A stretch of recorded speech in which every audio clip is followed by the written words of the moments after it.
메콩강 국경 평화회담 직전 끔찍한 폭발이 터졌습니다. 폭탄 파편에 새겨진 세 글자는 메이드 인 K. 대한민국은 하루아침에 평화의 중재자에서 죽음의 상인으로 낙인 찍혔습니다. 하지만 이것은 단순한 테러가 아니었습니다. 우리의 평화 기술이 악용된 대한민국을 무너뜨리려는 거대한 음모였습니다. 누가 왜 평화를 깨고 우리를 희생양으로 삼으려 했는가?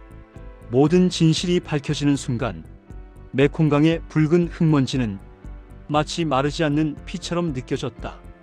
수십 년의 세월이 흘러도 씻기지 않는 피비린내가 코끝에 맴돌았다. 태국과 캄보디아의 국경지대 프레아 비히어 사원을 둘러싼 총성은 잠시 멎었지만 사람들의 눈빛 속에서 전쟁은 끝나지 않았음을 알 수 있었다. 국경을 넘어 끝없이 이어진 피란민들의 행렬, 그들은 모든 것을 잃은 얼굴로 묵묵히 걸을 뿐이었다.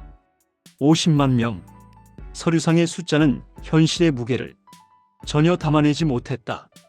아이의 퀭한 눈동자에서, 노인의 깊게 팬 주름 사이에서, 아내를 잃은 남자의 공허한 표정에서 100년의 전쟁이 남긴 상처를 보았다. 이 지옥 같은 땅에 파견된 지 어느덧 6달이 지나고 있었다. 국가정보원의 요원이라는 신분은 이곳에서 아무런 의미가 없었다.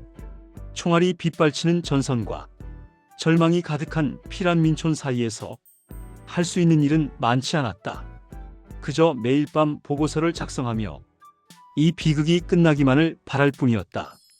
희망의 소식이 들려온 것은 건기가 막 시작되던 무렵이었다. 국제사회의 끈질긴 중재 끝에 양국이 평화회담 테이블에 앉기로 했다. 회담 장소는 국경 인근의 중립국 감시 초소. 오랜 분쟁의 상징과도 같은 곳에서 평화의 첫걸음을 뗀다는 상징적인 의미가 있었다. 모두가 일말의 기대를 품었다. 수십 년간 서로를 향해 겨누었던 총구를 마침내 거둘 수 있을 것이라는 희망. 피란민들이 다시 고향의 땅을 밟을 수 있을 것이라는 기대.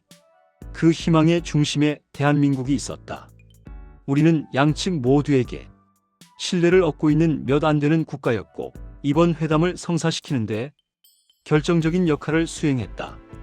평화를 향한 마지막 희망이 피어오르던 바로 그 순간이었다. 회담 시작 불과 몇 시간을 앞둔 시각, 캄보디아 측 대표단이 머물던 숙소 근처에서 굉음이 들려왔다. 처음에는 단순한 사고이거나 혹은 분쟁에 불만을 품은 세력의 경고성 도발이라 생각했다. 하지만 현장으로 달려가면서 상황이 상상 이상으로 심각하다는 것을 직감할 수 있었다. 자욱한 연기와 화약 냄새가 온몸을 감쌌다. 비명과 울음소리가 뒤섞여 아수라장을 방불케 했다. 캄보디아의 외무부 차관, 이번 회담의 핵심 인물이었던 소크안이 표적이었다. 그는 간발의 차로 목숨을 건졌지만 그를 보좌하던 수행원 여러 명이 목숨을 잃거나 크게 다쳤다. 평화회담은 시작도 하기 전에 핏빛으로 물들었다. 회담장 주변의 공기는 순식간에 얼어붙었다. 희망은 분노와 불신으로 변질되었고 양측은 서로를 향해 날선 비난을 퍼붓기 시작했다. 태국 측의 소행이다. 아니다. 평화를 원치 않는 캄보디아 내부 강경파의 자작극이다. 100년 묵은 불신이 다시 고개를 드는 순간이었다. 국경지대의 긴장감은 최고조에 달했다. 금방이라도 다시 전면전이 터질 듯한 일촉즉발의 위기 상황. 현장 통제선 밖에서 타들어가는 속으로 상황을 지켜보고 있었다. 그때 현장 감식팀의 일원이 굳은 얼굴로 다가왔다. 그의 손에 들린 투명한 증거물 봉투. 그 안에는 검게 그을린 작은 금속 파편 조각이 담겨 있었다. 폭탄의 잔해였다. 문제는 그 파편에 새겨진 아주 작은 각인이었다. 현장 요원의 떨리는 손끝이 가리키는 곳으로 시선을 옮겼다. 그것을 확인하는 순간 온몸의 피가 차갑게 식는 것 같았다. 머릿속이 하얗게 비어버렸다. 수십 번을 다시 확인해도 결과는 바뀌지 않았다. 그 작은 금속 파편 위에는 너무나도 선명하게 그리고 너무나도 익숙하게 세 글자가 새겨져 있었다. 메이드 인 K. 심장이 바닥으로 쿵 하고 떨어졌다. 어떻게? 왜? 무엇이? 수만 가지 질문이 머릿속을 스쳐 지나갔지만 어느 것 하나 답을 찾을 수 없었다. 이것은 단순한 암살 시도가 아니었다. 평화회담을 깨트리는 것을 넘어 이 모든 혼란의 책임을 대한민국에 뒤집어 씌우려는 치밀하게 계획된 함정이었다. 그 파편 사진 한 장이 전 세계 언론으로 퍼져나가는 데는 채 1시간도 걸리지 않았다. 세상은 기다렸다는 듯이 대한민국을 향해 이빨을 드러냈다. K-폭탄, 동남아 평화의 심장을 노리다. 대한민국, 분쟁을 격화시키는 죽음의 상인인가? 평화의 중재자인가? 그림자 속의 파괴자인가? 자극적인 헤드라인들이 모든 뉴스의 첫머리를 장식했다. 국제사회의 여론은 걷잡을 수 없이 악화되었다. 지금까지 쌓아올린 평화 중재자로서의 신뢰와 명성은 한 장의 사진 앞에서 산산조각 나고 있었다.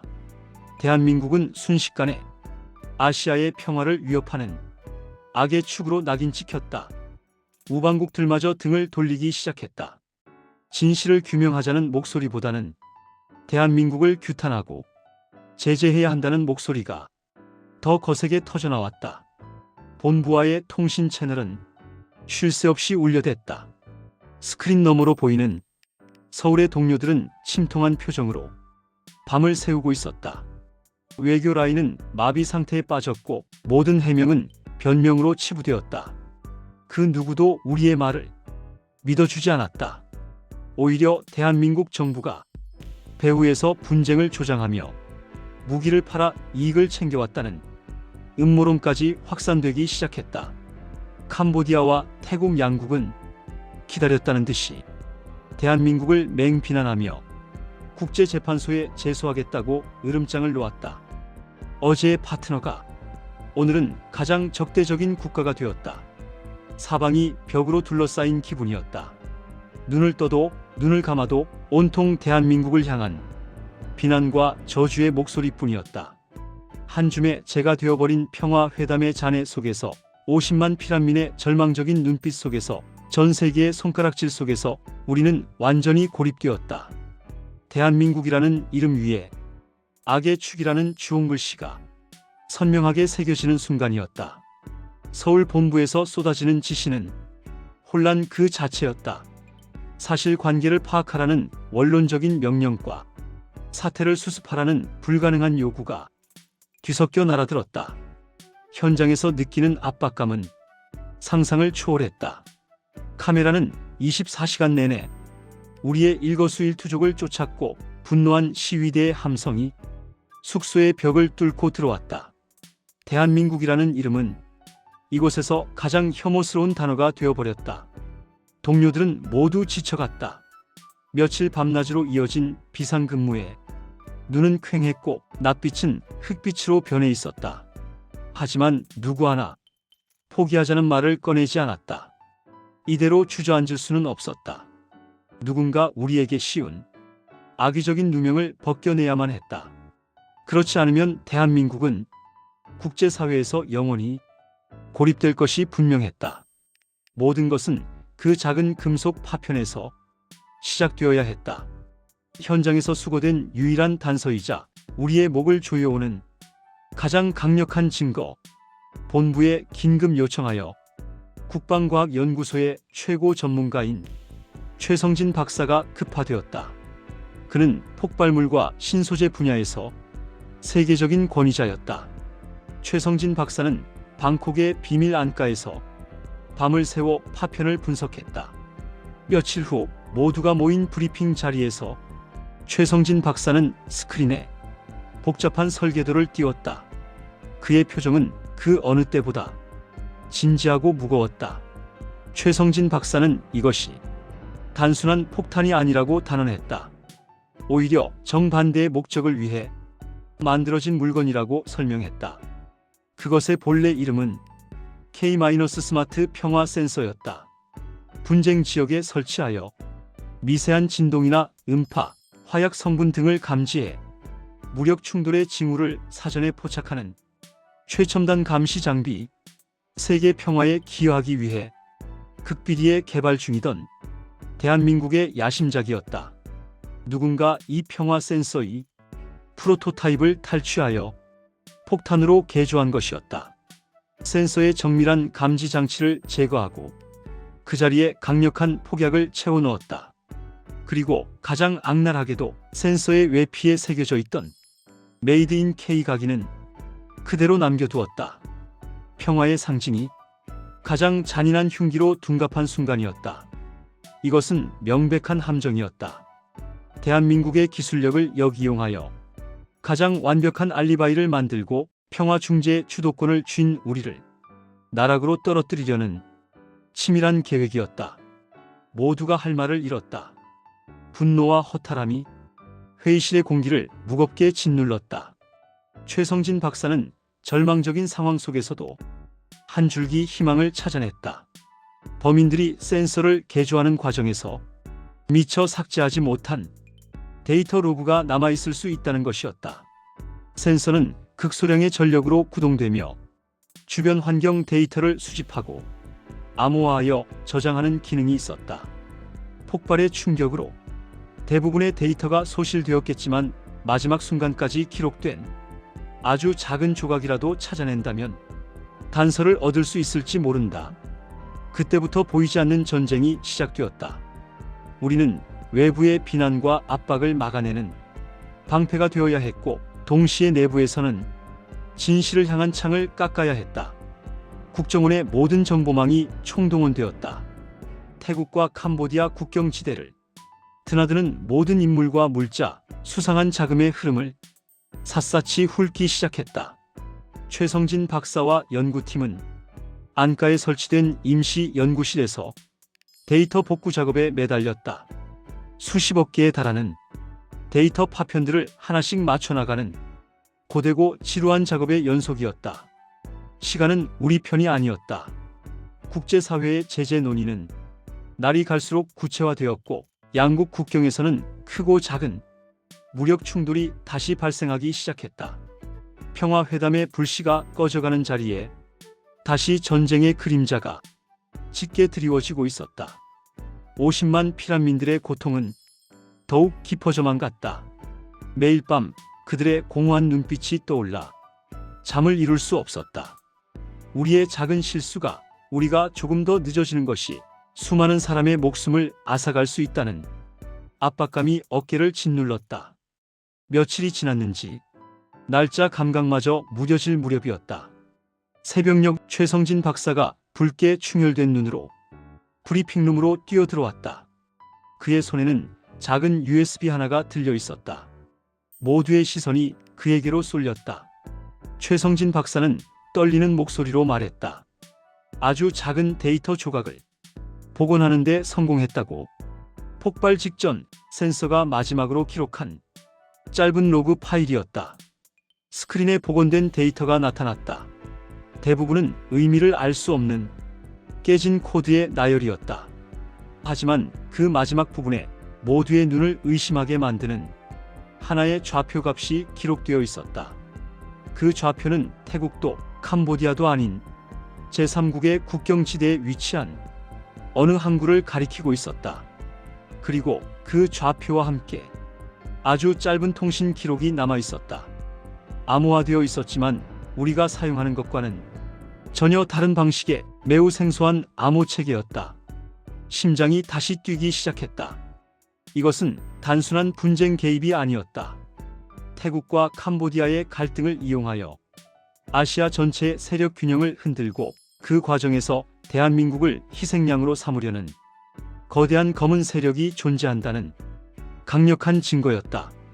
우리가 싸워야 할 상대는 태국이나 캄보디아의 강경파가 아니었다. 훨씬 더 거대하고 교활하며 잔인한 존재였다. 어둠 속에서 희미한 빛이 보이기 시작했다. 우리는 이제 어디를 향해 칼을 겨눠야 하는지 알게 되었다. 물론 이것만으로는 부족했다. 이 좌표와 암호 기록만으로는 전 세계를 납득시킬 수 없었다.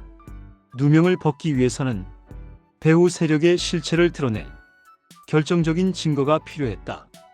우리는 마침내 어둠 속에서 실한 오라기를 찾아냈다.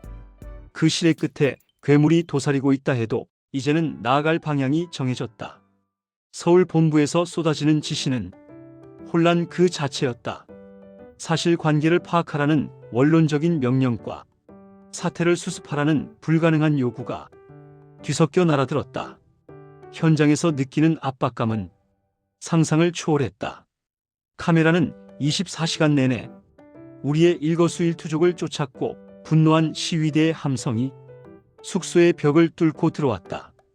대한민국이라는 이름은 이곳에서 가장 혐오스러운 단어가 되어버렸다. 동료들은 모두 지쳐갔다. 며칠 밤낮으로 이어진 비상근무에 눈은 퀭했고 낯빛은 흑빛으로 변해 있었다. 하지만 누구 하나 포기하자는 말을 꺼내지 않았다. 이대로 주저앉을 수는 없었다. 누군가 우리에게 씌운 악의적인 누명을 벗겨내야만 했다. 그렇지 않으면 대한민국은 국제사회에서 영원히 고립될 것이 분명했다. 모든 것은 그 작은 금속 파편에서 시작되어야 했다. 현장에서 수거된 유일한 단서이자 우리의 목을 조여오는 가장 강력한 증거, 본부에 긴급 요청하여 국방과학연구소의 최고 전문가인 최성진 박사가 급파되었다. 그는 폭발물과 신소재 분야에서 세계적인 권위자였다. 최성진 박사는 방콕의 비밀 안가에서 밤을 새워 파편을 분석했다. 며칠 후 모두가 모인 브리핑 자리에서 최성진 박사는 스크린에 복잡한 설계도를 띄웠다. 그의 표정은 그 어느 때보다 진지하고 무거웠다. 최성진 박사는 이것이 단순한 폭탄이 아니라고 단언했다. 오히려 정반대의 목적을 위해 만들어진 물건이라고 설명했다. 그것의 본래 이름은 K-스마트 평화 센서였다. 분쟁 지역에 설치하여 미세한 진동이나 음파, 화약 성분 등을 감지해 무력 충돌의 징후를 사전에 포착하는 최첨단 감시 장비, 세계 평화에 기여하기 위해 극비리에 개발 중이던 대한민국의 야심작이었다. 누군가 이 평화 센서의 프로토타입을 탈취하여 폭탄으로 개조한 것이었다. 센서의 정밀한 감지 장치를 제거하고 그 자리에 강력한 폭약을 채워 넣었다. 그리고 가장 악랄하게도 센서의 외피에 새겨져 있던 메이드 인 K 각인은 그대로 남겨두었다. 평화의 상징이 가장 잔인한 흉기로 둔갑한 순간이었다. 이것은 명백한 함정이었다. 대한민국의 기술력을 역이용하여 가장 완벽한 알리바이를 만들고 평화 중재의 주도권을 쥔 우리를 나락으로 떨어뜨리려는 치밀한 계획이었다. 모두가 할 말을 잃었다. 분노와 허탈함이 회의실의 공기를 무겁게 짓눌렀다. 최성진 박사는 절망적인 상황 속에서도 한 줄기 희망을 찾아냈다. 범인들이 센서를 개조하는 과정에서 미처 삭제하지 못한 데이터 로그가 남아있을 수 있다는 것이었다. 센서는 극소량의 전력으로 구동되며 주변 환경 데이터를 수집하고 암호화하여 저장하는 기능이 있었다. 폭발의 충격으로 대부분의 데이터가 소실되었겠지만 마지막 순간까지 기록된 아주 작은 조각이라도 찾아낸다면 단서를 얻을 수 있을지 모른다. 그때부터 보이지 않는 전쟁이 시작되었다. 우리는 외부의 비난과 압박을 막아내는 방패가 되어야 했고 동시에 내부에서는 진실을 향한 창을 깎아야 했다. 국정원의 모든 정보망이 총동원되었다. 태국과 캄보디아 국경지대를 드나드는 모든 인물과 물자, 수상한 자금의 흐름을 샅샅이 훑기 시작했다. 최성진 박사와 연구팀은 안가에 설치된 임시 연구실에서 데이터 복구 작업에 매달렸다. 수십억 개에 달하는 데이터 파편들을 하나씩 맞춰나가는 고되고 지루한 작업의 연속이었다. 시간은 우리 편이 아니었다. 국제사회의 제재 논의는 날이 갈수록 구체화되었고 양국 국경에서는 크고 작은 무력 충돌이 다시 발생하기 시작했다. 평화회담의 불씨가 꺼져가는 자리에 다시 전쟁의 그림자가 짙게 드리워지고 있었다. 50만 피란민들의 고통은 더욱 깊어져만 갔다. 매일 밤 그들의 공허한 눈빛이 떠올라 잠을 이룰 수 없었다. 우리의 작은 실수가, 우리가 조금 더 늦어지는 것이 수많은 사람의 목숨을 앗아갈 수 있다는 압박감이 어깨를 짓눌렀다. 며칠이 지났는지 날짜 감각마저 무뎌질 무렵이었다. 새벽녘 최성진 박사가 붉게 충혈된 눈으로 브리핑룸으로 뛰어들어왔다. 그의 손에는 작은 USB 하나가 들려 있었다. 모두의 시선이 그에게로 쏠렸다. 최성진 박사는 떨리는 목소리로 말했다. 아주 작은 데이터 조각을 복원하는 데 성공했다고. 폭발 직전 센서가 마지막으로 기록한 짧은 로그 파일이었다. 스크린에 복원된 데이터가 나타났다. 대부분은 의미를 알 수 없는 깨진 코드의 나열이었다. 하지만 그 마지막 부분에 모두의 눈을 의심하게 만드는 하나의 좌표 값이 기록되어 있었다. 그 좌표는 태국도 캄보디아도 아닌 제3국의 국경지대에 위치한 어느 항구를 가리키고 있었다. 그리고 그 좌표와 함께 아주 짧은 통신 기록이 남아 있었다. 암호화되어 있었지만 우리가 사용하는 것과는 전혀 다른 방식의 매우 생소한 암호 체계였다. 심장이 다시 뛰기 시작했다. 이것은 단순한 분쟁 개입이 아니었다.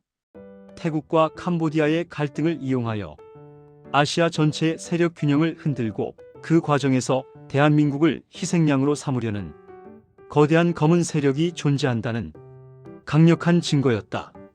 우리가 싸워야 할 상대는 태국이나 캄보디아의 강경파가 아니었다. 훨씬 더 거대하고 교활하며 잔인한 존재였다. 어둠 속에서 희미한 빛이 보이기 시작했다. 우리는 이제 어디를 향해 칼을 겨눠야 하는지 알게 되었다. 물론 이것만으로는 부족했다. 이 좌표와 암호 기록만으로는 전 세계를 납득시킬 수 없었다. 누명을 벗기 위해서는 배후 세력의 실체를 드러내 결정적인 증거가 필요했다. 우리는 마침내 어둠 속에서 실한 오라기를 찾아냈다. 그 실의 끝에 괴물이 도사리고 있다 해도 이제는 나아갈 방향이 정해졌다. 서울 본부에서 쏟아지는 지시는 혼란 그 자체였다. 사실관계를 파악하라는 원론적인 명령과 사태를 수습하라는 불가능한 요구가 뒤섞여 날아들었다. 현장에서 느끼는 압박감은 상상을 초월했다. 카메라는 24시간 내내 우리의 일거수일투족을 쫓았고 분노한 시위대의 함성이 숙소의 벽을 뚫고 들어왔다.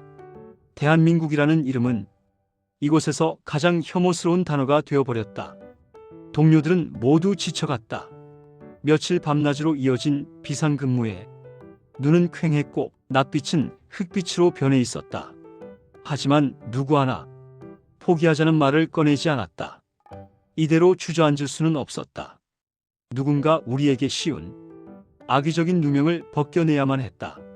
그렇지 않으면 대한민국은 국제사회에서 영원히 고립될 것이 분명했다. 모든 것은 그 작은 금속 파편에서 시작되어야 했다.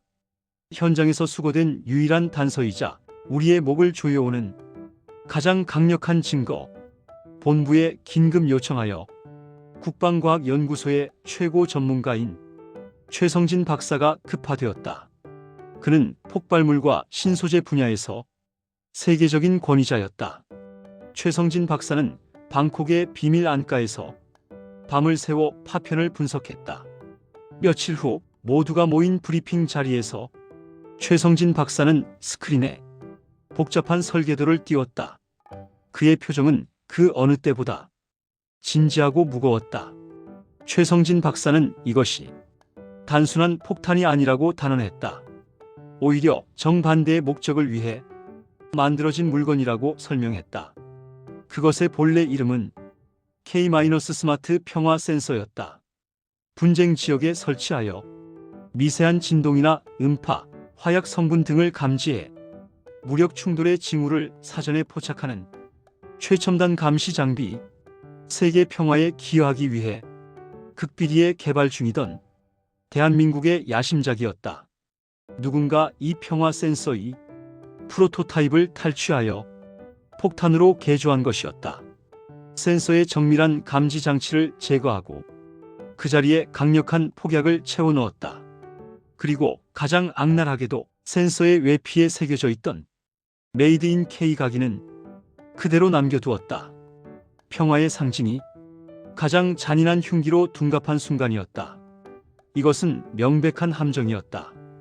대한민국의 기술력을 역이용하여 가장 완벽한 알리바이를 만들고 평화 중재 주도권을 쥔 우리를 나락으로 떨어뜨리려는 치밀한 계획이었다. 모두가 할 말을 잃었다. 분노와 허탈함이 회의실의 공기를 무겁게 짓눌렀다. 최성진 박사는 절망적인 상황 속에서도 한 줄기 희망을 찾아냈다. 범인들이 센서를 개조하는 과정에서 미처 삭제하지 못한 데이터 로그가 남아있을 수 있다는 것이었다. 센서는 극소량의 전력으로 구동되며 주변 환경 데이터를 수집하고 암호화하여 저장하는 기능이 있었다. 폭발의 충격으로 대부분의 데이터가 소실되었겠지만 마지막 순간까지 기록된 아주 작은 조각이라도 찾아낸다면 단서를 얻을 수 있을지 모른다. 그때부터 보이지 않는 전쟁이 시작되었다. 우리는 외부의 비난과 압박을 막아내는 방패가 되어야 했고, 동시에 내부에서는 진실을 향한 창을 깎아야 했다. 국정원의 모든 정보망이 총동원되었다. 태국과 캄보디아 국경지대를 드나드는 모든 인물과 물자, 수상한 자금의 흐름을 샅샅이 훑기 시작했다. 최성진 박사와 연구팀은 안가에 설치된 임시 연구실에서 데이터 복구 작업에 매달렸다. 수십억 개에 달하는 데이터 파편들을 하나씩 맞춰나가는 고되고 지루한 작업의 연속이었다. 시간은 우리 편이 아니었다. 국제사회의 제재 논의는 날이 갈수록 구체화되었고, 양국 국경에서는 크고 작은 무력 충돌이 다시 발생하기 시작했다. 평화회담의 불씨가 꺼져가는 자리에 다시 전쟁의 그림자가 짙게 드리워지고 있었다. 50만 피난민들의 고통은 더욱 깊어져만 갔다. 매일 밤 그들의 공허한 눈빛이 떠올라 잠을 이룰 수 없었다. 우리의 작은 실수가, 우리가 조금 더 늦어지는 것이 수많은 사람의 목숨을 앗아갈 수 있다는 압박감이 어깨를 짓눌렀다. 며칠이 지났는지 날짜 감각마저 무뎌질 무렵이었다. 새벽녘 최성진 박사가 붉게 충혈된 눈으로 브리핑룸으로 뛰어들어왔다. 그의 손에는 작은 USB 하나가 들려 있었다. 모두의 시선이 그에게로 쏠렸다. 최성진 박사는 떨리는 목소리로 말했다. 아주 작은 데이터 조각을 복원하는 데 성공했다고. 폭발 직전 센서가 마지막으로 기록한 짧은 로그 파일이었다. 스크린에 복원된 데이터가 나타났다. 대부분은 의미를 알 수 없는 깨진 코드의 나열이었다. 하지만 그 마지막 부분에 모두의 눈을 의심하게 만드는 하나의 좌표 값이 기록되어 있었다. 그 좌표는 태국도 캄보디아도 아닌 제3국의 국경지대에 위치한 어느 항구를 가리키고 있었다. 그리고 그 좌표와 함께 아주 짧은 통신 기록이 남아 있었다. 암호화되어 있었지만 우리가 사용하는 것과는 전혀 다른 방식의 매우 생소한 암호 체계였다. 심장이 다시 뛰기 시작했다. 이것은 단순한 분쟁 개입이 아니었다. 태국과 캄보디아의 갈등을 이용하여 아시아 전체의 세력 균형을 흔들고 그 과정에서 대한민국을 희생양으로 삼으려는 거대한 검은 세력이 존재한다는 강력한 증거였다. 우리가 싸워야 할 상대는 태국이나 캄보디아의 강경파가 아니었다. 훨씬 더 거대하고 교활하며 잔인한 존재였다. 어둠 속에서 희미한 빛이 보이기 시작했다. 우리는 이제 어디를 향해 칼을 겨눠야 하는지 알게 되었다. 물론 이것만으로는 부족했다. 이 좌표와 암호 기록만으로는 전 세계를 납득시킬 수 없었다. 누명을 벗기 위해서는 배후 세력의 실체를 드러낼 결정적인 증거가 필요했다. 우리는 마침내 어둠 속에서 실한 오라기를 찾아냈다. 그 실의 끝에 괴물이 도사리고 있다 해도 이제는 나아갈 방향이 정해졌다. 메콩강의 붉은 흙먼지 속 죽음의 상인으로 낙인 찍혔던 대한민국. 하지만 우리는 포기하지 않았습니다. K-스마트 평화 센서는 가장 잔인한 흉기가 아닌 평화의 등대가 되어 진실을 밝혀냈습니다. 메이드 인 K는 이제 평화 인 K를 의미합니다. 다음 주에도 K-프라이드 채널에서 대한민국의 위대한 발자취를 함께 해주세요. 구독과 좋아요, 알림 설정 잊지 마세요.